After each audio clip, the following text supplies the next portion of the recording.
Welcome to another episode of Social PR Secrets. My name is Lisa Beyer, and I'll be your host. Today's guest is Joe Puglisi.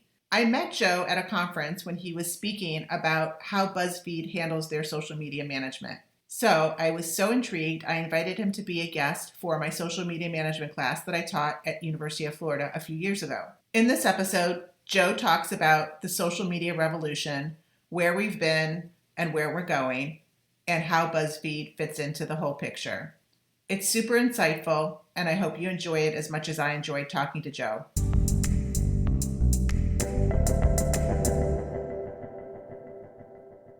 Okay, hi everybody. We are having a very exciting guest today for the week talking about social media revolution. We've all heard of Buzzfeed, and I have invited the Director of Creative Strategy, Joe Puglisi. I said it right. Hello. You had it perfect before. I know, right? Hey, Joe. So thanks for joining the class today. And I'm going to just go ahead and dive right in and ask you some questions about this whole social media revolution that you've been a big part of being at Buzzfeed. Sounds great. So as far as the social media revolution, how does Buzzfeed fit in? And if you can give us kind of like where we are today with what's happening. Sure. So Buzzfeed started as a thought experiment. How do we track and measure the way that people share content on the internet? And it started before social media was prevalent or used by a large number of people. It started when our founder, Jonah, was interested in the way that people were passing email chains back and forth. And through a number of small tests with stuff that he made, like his brilliant work with Nike, you can Google it, or some of his other initial experiments, he wanted to understand why content went viral, quote unquote. And that's where Buzzfeed came in. It was initially built as a technology to measure content moving across the internet, but as social media became the predominant way that people share things, it went from email and chat to things like Facebook and Twitter. That became a big part of the Buzzfeed story. And simultaneously, Buzzfeed moved from aggregation and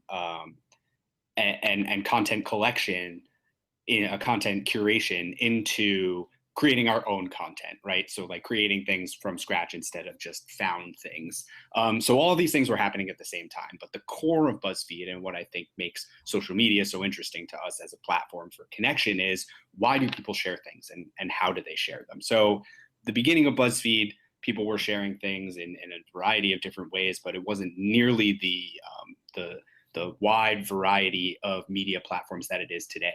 And we've stopped thinking about it in terms of digital versus traditional, and more about, how do we create something that people actually want to see and inspire them to give it to other people. And so that's where we're at today. And using different platforms in the way that they're meant to be used is a huge part of that. Facebook is a tool for connection and projection of your own identity, whereas Twitter is a much more immediate platform that only has a shelf life of hours. And so how do we think about creating things and then putting them in these places where they make sense? Context is really key. And in social media, context is almost the most important thing. So if we're in this social media revolution, and we interviewed David Meerman Scott about the evolution of social media. And one of the things that he pointed out as far as the social media revolution is we're really just getting started. And what do you think about that? Where do you think we are right now in the social media revolution? Well, what's interesting about it up to this point is we're still, I don't want to say limited, but the cap on how prevalent social media can be in our everyday lives and the functionality of it is limited to technology and broadband technology, right? Connectivity is only as fast as your phone or your internet connection, which is interesting because it's already come so far to become a part of our daily lives. It's the way that we think and communicate, both in a personal and professional setting. So I do think we're just getting started, because people still separate social media and digital media from traditional media. And I think as we move into a new world where all of these things start to coagulate and become one, social media will just be seen as not quite social, because all media is inherently social, or should be, right? We want to put things out there that people actually care about to give to each other. But social media will become personal media. It's about you. It's about what you need to project or consume. And there'll be personal media, corporate media. I'm thinking out loud now, but I think that the idea of social media is a good container for the ecosystem we have now. But I think we're going to see the idea of social media change a lot, and bifurcate into different purposes that make more sense for the world at large. But it is an interesting time, and it's certainly just getting started. And from a business standpoint, what do you think the opportunity is for businesses with social media? I mean, obviously BuzzFeed, has embraced it. But if we look back even a year ago, we didn't even have some of these channels like Meerkat and Periscope and totally. Even a year ago. Still today, not every brand has embraced the opportunity of social media. So what do you have to say about brands and business and social media? The opportunity is massive, but it's also dangerous for brands that don't want to be honest about themselves. I think the opportunity with social media is that it's a much more connective medium, and so a brand can really humanize themselves and latch on to the things that are important to them as a brand, and connect with the people who have similar interests and similar values. But that's a double-edged sword. Brands who don't want to be honest or authentic are going to find it very difficult to enter this space. What I love about social media and the new digital landscape in general is that advertising is traditionally evil, but that is because advertising has always been interruptive, right? It is always an interruption to whatever it is you're actually trying to do. But what if, instead of taking that as our base model, we created advertising that was complementary, or even the content itself? And that's the idea behind what BuzzFeed does with our advertising partners. Is we don't want you to interrupt our audience. We want you to engage our audience in a way they want to be engaged. And if your message can reach the right people in the digital space, the only way to do it, I think, is to tailor it so that it reaches the right people and inspires them to share it with other people. So this is a challenge, especially for advertisers who have big wallets and short attention spans. They want results, and they want their message in front of as many people as possible. And for a lot of things that aren't quite as interesting, like insurance or banking, that's the play, right? They have deep pockets and they want broad awareness, or they want to do a number of things. And we run into that all the time. But I would say that the war will be fought and won with content that really speaks to the values of the brand and engages people, and also gives them a reason to communicate with it. Because today's consumer, often referred to as a millennial, whatever you want to call them, they can smell the BS from a mile away. And I think advertisers are really understanding that now. And the way to confront that is to be honest about your brand and create a story that really connects with them. Because what social media is doing for advertisers is humanizing them. Now, we know humans are complex creatures, and so are brands. And sometimes there are complexities that aren't as pleasant. Not every brand is your best friend. But just like, we live our lives, brands need to decide who their friends are and who their friends aren't. A friend to all is a friend to none, I think, is the famous expression. And I think that that's also true for someone selling a product. Not every person on the planet wants your product. It's going to be finding out who the right people are.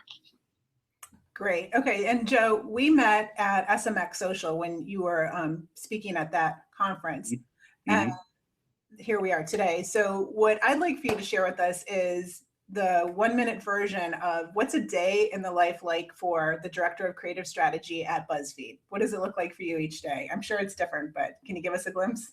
Yeah, so it's changed a lot, and I think it's about to change even more as we evolve from a company that was only making BuzzFeed post content to content in general, post video, and distributed content on social platforms, and potentially even real life content. It's an exciting time to be me, humble brag.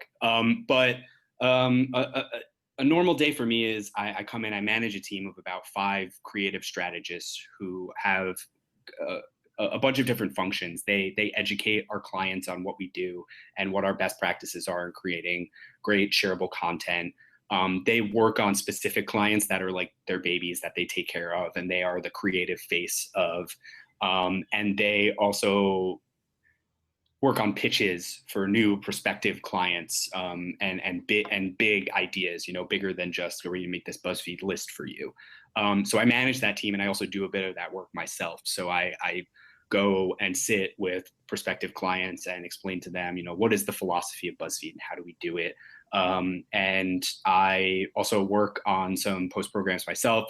Geico is one of our biggest clients, and I've been a part of the Geico team basically since I started 3 years ago. So I'm usually talking about Geico at some point during the day. And then I think a small but important portion of my time is dedicated to thinking about what we're going to do next. We have this huge video studio in LA, but we need to bridge the gap between our video business and our creative business across the globe. We're not doing video everywhere, and how are we going to, as a creative organization, tie all of these things together holistically? The answer is not clear, and it hasn't been even up to this point.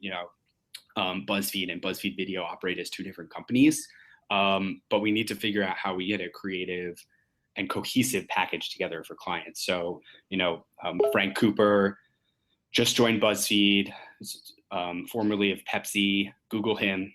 He's a big deal. But we're really excited to have him as a new leader. And I've been talking a lot to him about how we're going to take our creative output to the next level. And it's really exciting. So a lot of thinking about the future, which is great. BuzzFeed is expanding all across the globe, which is really cool to see. And if the future social media managers that are watching this would like to apply for a job or an internship at BuzzFeed, I found a link that I'm going to put on my class notes, so you can look for that. Any tips on that end of it?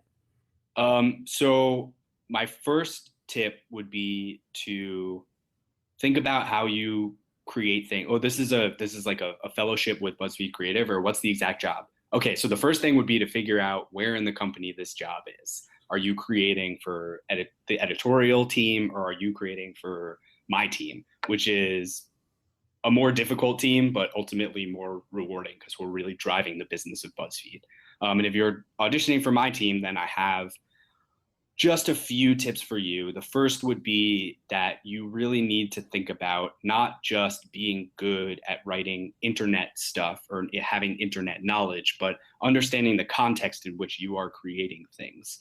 Because as we know, all social media platforms are not created equal. The other thing that I think is probably more important is you should come in with a hunger to understand not only how social media and creativity can drive brands' goals and what they're trying to accomplish in the advertising space, digital advertising, but how data and technology can also power that. Because BuzzFeed is first and foremost a technology company, and we always have been. That's not to say that I do any dev work or have any understanding of coding other than something very rudimentary, but understanding how technology is important to our advertisers, just as much so as our creative output, is the key to a good BuzzFeeder, and a natural curiosity for always learning and optimizing what we're doing.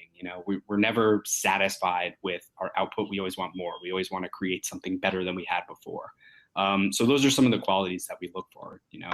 Good knowledge of the internet, sure, but also a hunger to grow and an appreciation for the technology that we've built. Okay, awesome. Joe, thank you so much.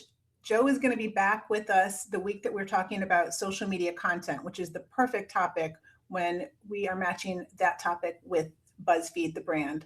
Awesome. I'll make sure to wear the same outfit so no one thinks. Okay. Thanks so much, and we'll catch up with you in a couple weeks. Okay.